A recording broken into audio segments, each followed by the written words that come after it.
I'm Ken Amaro, and this is Getting It Done. I've worn glasses most of my adult life, and you know what? I still have a problem reading street signs. So I was surprised to learn there are a number of folks walking around in our community in need of glasses, but they can't afford them. And that's where the Lions Club comes in. They're doing this globally. They're working to meet the need of those who need glasses but can't afford them. And this is how they're getting it done. There are many walking around, navigating a world of blurry vision, unable to read the letters on an eye chart or the words on the pages of a book. Many in need of glasses, but can't afford them, so they get by.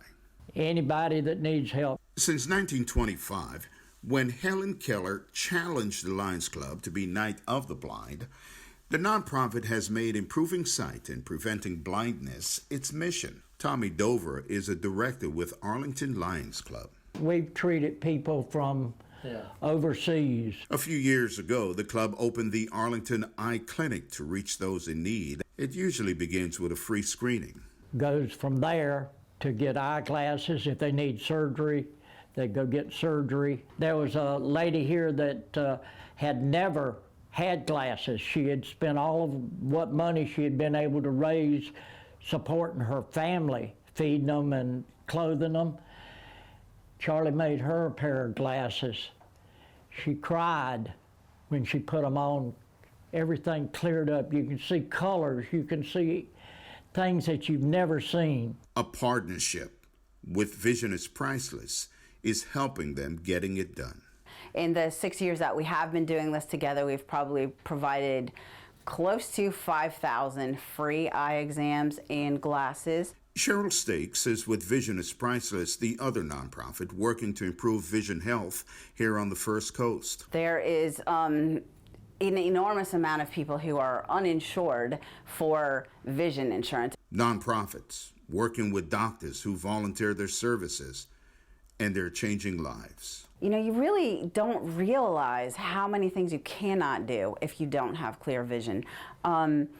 We've had high school students who are super excited because they've been unable to get a driver's license because they didn't have a pair of glasses. And we've had small children who have visual issues that we've detected that their parents are in tears because they're just like, we didn't know that this was happening. We didn't realize that this child had a problem. In the process of opening the window to the soul, the Arlington Lions Club created another partnership with Lend an Ear, another nonprofit. People may not die from hearing loss, but because it is highly prevalent and has now been associated with other health risks, hearing loss has been identified as a public health concern. The beauty about this is if someone is in need and fits the criteria, low income, they will be able to come in, get their hearing test that day, get the hearing aids programmed, and they'll be able to walk out that same day with brand new hearing aids. No cost. No cost. In 2016, Vickers Landing took over Lend an Ear. Scott Hetzinger is with the nonprofit. Since we took it over June 1st of 2016, we've seen about 325 people. For 2021, we estimate we're going to see 140 people. They have 4 audiologists that work with them, among them Melissa Sharp, the founder of First Coast Mobile Audiology. Yesterday I saw a man who we put new hearing aids on him, and he's got dementia, but he just lit up. He was like, it's a new world. So yeah, that never gets old. We've seen in the last, since January, 22 people, and just moderate to severe hearing losses that they're just thought they would not be able to get help for.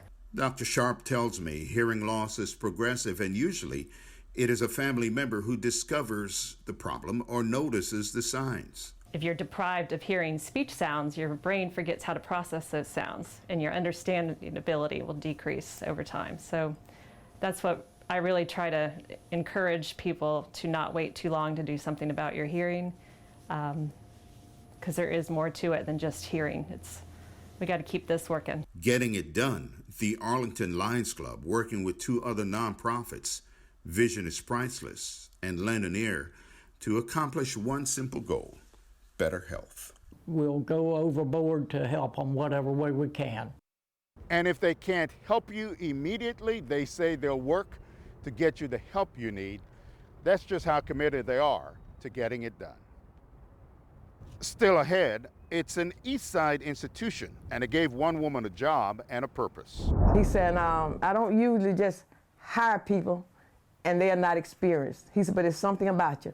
We'll introduce you to a woman with a front row seat to change in Jacksonville and the local laundry that was the right spot for the woman known as Mother Pearl.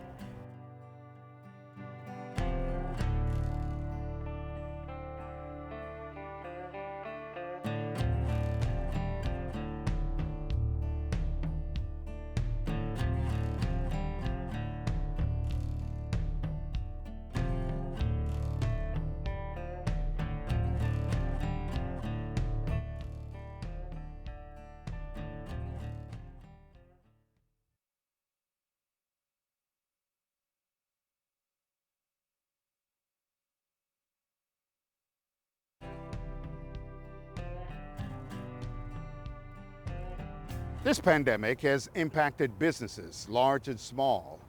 But on Jacksonville's east side, Mother Pearl has been able to keep the lights on and continue to serve the community as she has for the past 40 years. This is a story of her faith and determination.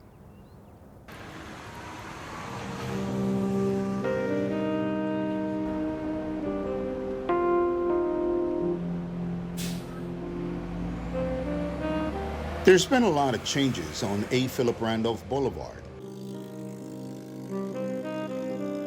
But there's one constant in the changing landscape: spot right cleaners. The pandemic has taken its toll on the businesses in the community, those that are still there. It's been terrible, but I thank God I don't owe anybody. And the bright spot at Spot Right Cleaners is Pearl Graham. The community calls her Mother Pearl. When I was ordained pastor, a lot of the members said, a lot of the people that know me said, what do you want me to call you, pastor? I said, call me mother, because I'm a mother to this east side. I said, because y'all get problems, you come to me, you get broke, you come to me, and when you want prayer, you come to me. So that's a mother's job. My wife get off about 3-ish tomorrow. We'll be down here to find it. Okay. Graham's journey to becoming a pillar in the East Side community is long and it is hard. The daughter of Georgia's sharecroppers. I didn't know how to do anything but pick cotton and, shake peanuts. She came to Jacksonville to escape what she calls the toughest and darkest days of her life. It's been kind of hard. When I first started in life, I started homeless. And I worked at Greenfront Hotel, a Greenfront restaurant that was on Ashley Street for a couple of days just to get me enough money to run a room for my sister and I. Shortly thereafter, she took a job at Spot Right Cleaners. Graham says she was 19. He said, I don't usually just hire people and they are not experienced. He said, but it's something about you. We put it out here for people that are homeless. It gave her a front seat to a thriving East Jacksonville Black community. And to the year it changed. It was October 1969. A white delivery truck driver had shot a black man for allegedly trying to steal his product. You were here for the riots. Yes. The incident sparked a riot in an already racially charged environment. A crowd set fire to storefronts, turning over trucks, firing off gunshots. I ran from here to downtown. Trying to get away. Yes, trying to get away. Graham came back. Spot Right was still there. And after years of working behind the counter, she went from worker to owner. And he told me, he said, if I had a daughter, I would want her to be just like you. And he said, I promise you, when I retire, I'm going to let you purchase this business. And he did. When he became ill, and I ran the business for like 5 years because he had a stroke right here where I'm sitting now. I ran the business for him perfectly. And he said, his books and everything was in order. He said, I've never had a young girl to work, nobody, because he was very racist. And he said to work for me like you do. Now 78, you will find Mother Pearl at the Cleaners every day of the week except Sunday and Monday. Sunday, she's pastoring the Second Chance Ministry. Because, everybody needs a second chance. She now owns the buildings on the entire block and has several rental properties to her portfolio. She's become an entrepreneur and encouragement. I've learned one thing in this walk. The more you give, the more you receive. God gave me an opportunity and I took it. Graham says her favorite part of her job these days is simply doing alterations. She's working on a book trilogy entitled The Hand of God Held Me. Ain't nobody ever gave you no hard time coming up with you? Never. Mother Pearl has 3 daughters, but she is mother to many and wants her walk of faith to be encouragement to others in the East Jacksonville community. That's my encouragement to anybody. Do the right thing. Utilize what we have.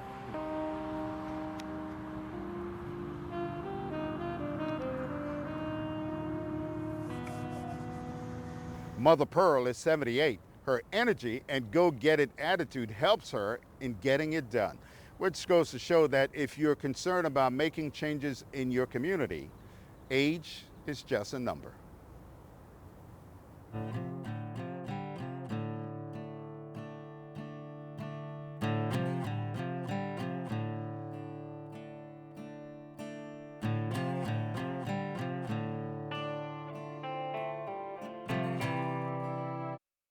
Many of us had to adjust to a new reality. Of course, the pandemic. And one of the communities that have been impacted the most, education. I spoke with several Jacksonville students, some who are still virtual, some back in the classroom, to see what they learned during this pandemic.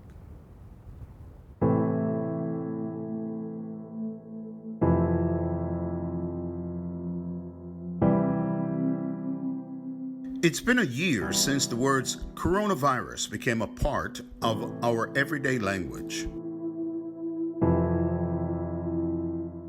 A year of tragedy with more than 500,000 COVID-related deaths in the U.S. alone. A year where we all found ourselves in uncharted territory. The question that came to my mind is, what have you learned from the pandemic? It's a question I raised with a handful of Jacksonville high school students. Some are back in the classroom, others remain with virtual learning. Even though it was a little stressful getting used to working online, I have managed much better than I used to, and my grades have been much better. Cameron is in the 9th grade. Did it affect you socially? How? Yeah, a little bit it did. I honestly have not had that many friends as much as I used to from being in school, but I've honestly managed to getting used to being alone, I guess. So it's honestly been a good opportunity for me to focus better. The Maya is also in the 9th grade. I actually am concerned with COVID because people around my age probably not dying from COVID, but I've seen a lot of people who have been affected badly from COVID. So I'll say COVID made my decision on why I should be virtual. These students are all involved in the I'm a Star Foundation. They're AB students, high achievers. You don't like getting C's? No, sir, I don't. Kennedy is in the 8th grade. She too is in a virtual learning environment. I'm the only person in my friend group that is at home right now. So we do plan things and go out together just so we can maintain our friendship. Do you miss being in the classroom with a teacher that you can have that one-on-one? I do. I went in to take my PSATs and I honestly loved it, and it made me realize how much I missed being in that environment. And Milton, he's a junior and he is back in the classroom. Well, for the first 2 quarters, I did virtual. And then 3rd quarter, like in the middle of the 3rd quarter, I started going back to school. Personally, I took time to work on myself, ate healthier. The most important thing I did for myself was lose a couple of pounds eating healthy. The importance of redeeming the time is a lesson they've all learned during the pandemic. Maya is a senior and says she's finally doing what she's always wanted to do, which is write a book. But when the pandemic hit, I had more than enough time because I was locked down, nothing was open. And the pandemic really brought my full potential out. Now, as she's about to graduate, she's a few chapters away from finishing the book. I'm only on chapter 3 right now. The book is about overcoming life's impossibilities. So basically, life was always going to hit you hard in some area, but it's up to you if you decide to have the weight of life on your shoulders. Like, you have to overcome, different situations that life brings or puts on you. A few voices from a community that has been impacted by COVID-19, but they're getting it done. Maya says her school will host the graduation ceremony, but they have limited the invitation tickets to only 2 per student. It's a bummer because, you want your whole family to see you graduate, but at least we still are able to have a graduation. Maya told me she's been accepted by one college and she just can't wait until graduation day. It is clear to me that these students take the pandemic seriously, but they've learned how to navigate their fears and concerns to stay focused on their goals and objectives.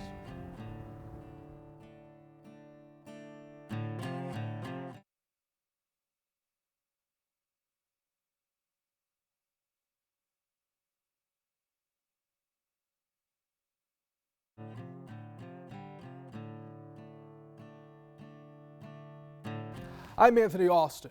More than 3 million women have served our country in uniform since the American Revolution. Now the Military Women's Memorial in Washington, D.C. wants to record the stories of every woman who served or continues to serve our country. They need your help finding them and getting their stories told. I spoke with one Jacksonville veteran who is getting it done, making sure those stories are never forgotten. I still remember that first time I put on a uniform and realized what it meant to have the U.S. Army over my heart and my name on the other side. Tiffany Daugherty began her military career as an Army air traffic controller serving the United States and Republic of Korea. The biggest moment of that time abroad was 9/11 happened while I was serving in Korea. And I stopped what I was doing in my day job and went and helped the Special Reaction Team search for bombs under our U.S. housing units in Korea. Daugherty now lives here in the Jacksonville area, working for a major bank as the head of Military and Veterans Outreach. As a veteran who's also a woman, she realizes she has an important story to tell. Daugherty says her own daughter didn't know all the details of her service to our country. When she was 11, she came to me and she said, "Mom, I think I want to serve in the military." And I said, "That's great, babe. Tell me more about that." She said, "Well, not like you did, like Daddy did." And I realized I was so proud of her. I realized there were a few things that we hadn't talked about. One was my story of service. That's why she's speaking on behalf of the Military Women's Memorial. Unlike the trailblazers who came before them, military women now jump out of planes, command tanks, fly helicopters, and lead their male counterparts into battle. We want to memorialize that so that generations to come can read about that and understand the ceilings that they broke and the contribution that they made. And I'm told the process is simple and free of charge. Women can log on to the Military Women's Memorial website and share their basic information like branch of service, location, when they served, or write their own story in detail. Family members can also register military women who have passed away, and I've posted all of that information on our website, firstcoastnews.com. Remember, if you have a story of service to share, you can email us at storiesofservice@firstcoastnews.com. Still ahead on Getting It Done. There's a lot of the residents in West Augustine that don't know how to swim, who probably have never been to the beach, even though it's a couple of miles up the street. What our goal is to make it accessible. With summer on the way, there's a new program aiming to get young black women into the world of extreme sports. We'll see the new way to hang 10 on the First Coast.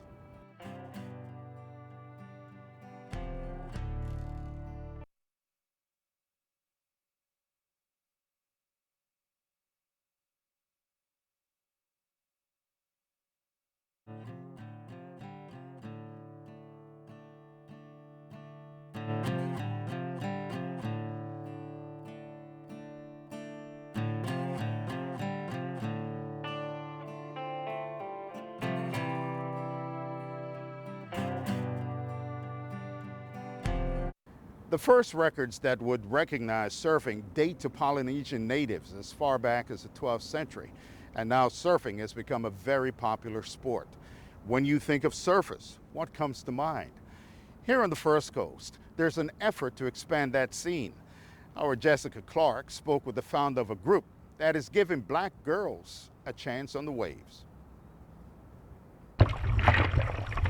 It was something exciting about it. It was something that I saw that was freeing. Gigi Lucas, now of Jacksonville, learned to surf when she was 35. Never considered surfing, primarily because I never saw anyone who looked like me who did it. But when she felt her first wave, she was hooked and has now started Surfir Negra. Pretty much we want to introduce more cultural and gender diversity into the sport of surfing. It targets black girls between 7 and 17 and pays for them to go to locally owned and operated surf camps near them. This video is part of an art exhibit at the Museum of Contemporary Art in Jacksonville, showing Lucas surfing next to videos of St. Augustine Beach in the 1960s, white people confronting and attacking peaceful protesters on the segregated beach. St. Augustine City Manager John Regan knew the history, but the video art and Lucas's mission inspired him. I'd like to help Gigi connect to West Augustine and to underserved communities. West Augustine is predominantly black, and it is one of the poorest neighborhoods in St. Johns County. There's a lot of the residents in West Augustine that don't know how to swim, who probably have never been to the beach, even though it's a couple of miles up the street. What our goal is to make it accessible. And you gain all types of understanding of nature, the environment, and confidence, and most importantly, how to waterproof yourself. The city manager says the city will help with transportation. The fact that people are rallying around surfing, they are rallying around peace and being open and exploring things that are healing, that actually makes me feel the best. Thanks, Jessica. What are you doing to get it done? I'd like to know. Send me an email to gettingitdone@firstcoastnews.com. That's our show for today. Until next time.